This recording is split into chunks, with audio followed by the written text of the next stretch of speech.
আসসালামু আলাইকুম সবাইকে। আজকে আমি রান্না করতেছি জিওল মাছের ডিম ভুনা করতেছি। অলরেডি তেল গরম করে আমি তেজপাতা আর পেঁয়াজ কিছু দিয়ে দিয়েছি। এই টমেটো কুচি,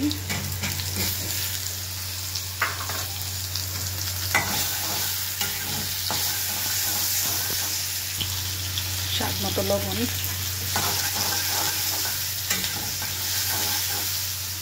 এবার পেঁয়াজটা একটু ভাজা ভাজা করবো আর টমেটো গলে যাবে সে পর্যন্ত ভাজা ভাজা করবো। টমেটোটা গলে গেছে, এবার আমি একটু পানি দিয়ে দিলাম কষানোর জন্য। এবার বেশ কিছু কাঁচামরিচ কাটা দিয়ে দিব।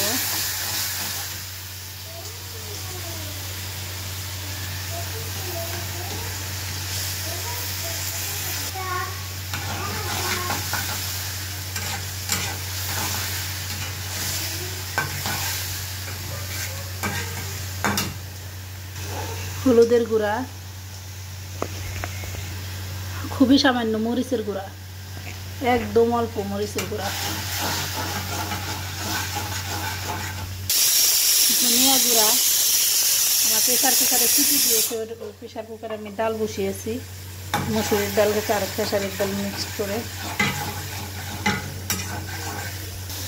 আদা রসুন বাটা,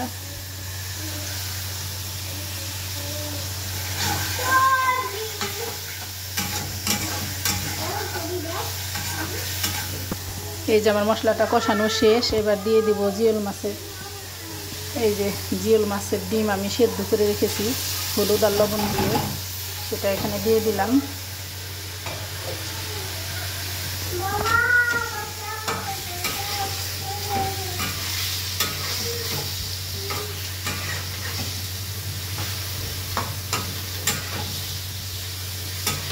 এইভাবে জিওল মাছের ডিম ভুনা করে খেয়ে দেখতে পারেন, অনেক মজা, খেতে অনেক টেস্ট লাগে।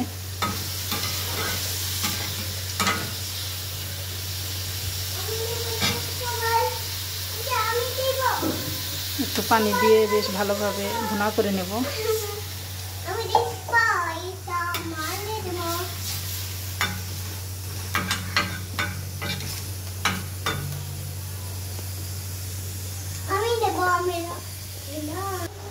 এই যে মাঝখানে ডিমগুলো আমি বেশ ভালোভাবে নেড়ে চেড়ে দিয়েছি, আর লবণটাও দেখে চেক করে নিয়েছি এভাবে যে লবণটা ঠিকঠাক আছে কিনা, লবণ ঝাল সব কিছু ঠিক আছে।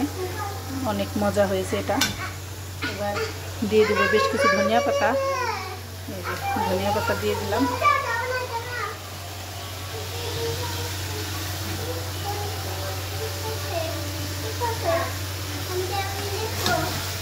জিওল মাছের ডিম মানে এভাবে ভুনা করে খেয়ে দেখবেন, অনেক মজা।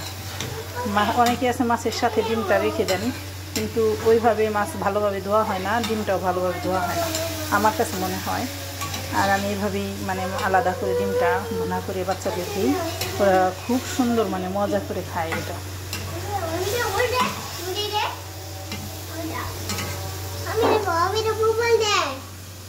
কি হয়েছে?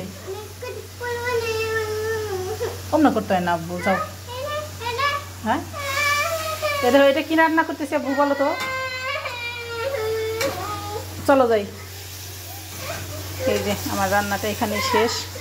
সবাই ভালো থাকবেন, সুস্থ থাকবেন, পরিষ্কার পরিচ্ছন্ন থাকার চেষ্টা করবেন। আল্লাহ হাফেজ। এই যে পানিটা শুকিয়ে গেছে, আর একটু শুকিয়ে যাবে। এটাই আমার ডিম ভুনা শেষ। এবার রান্নাটা আমার শেষ, কমপ্লিট। সবাই ভালো থাকবেন। আল্লাহ হাফেজ।